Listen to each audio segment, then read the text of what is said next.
Situation confuse à Kiev. À Kiev, la capitale est désertée. Combien de temps la ville peut-elle tenir? Les Russes tentent de prendre la capitale. Le siège a débuté. Selon le ministre de la Santé ukrainien, on compte près de 200 morts. Au sol, des combats ont opposé les forces russes et ukrainiennes sur l'avenue de la Victoire, l'une des artères principales de la capitale.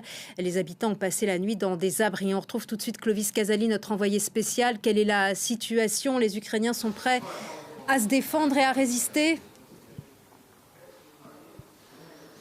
Absolument, et on entend encore des détonations.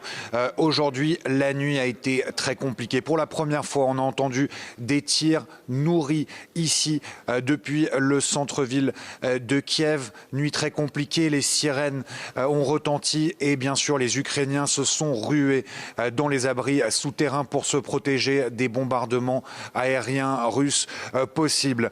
Alors un missile, vous l'avez dit, a frappé un immeuble résidentiel proche d'un aéroport qui se situe à peine 6 km de l'épicentre de Kiev.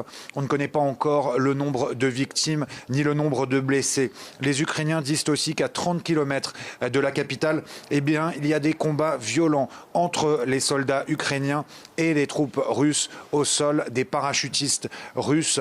Un bilan avec au moins 200 morts côté ukrainien pour l'instant et de nombreux blessés. Et selon des témoignages, eh bien, dans les hôpitaux militaires, il y a beaucoup d'Ukrainiens qui vont donner leur sang pour les banques de sang et pour aider les blessés. Situation encore très volatile aujourd'hui à Kiev, mais les Ukrainiens tiennent bon. Merci beaucoup, Clovis Casali.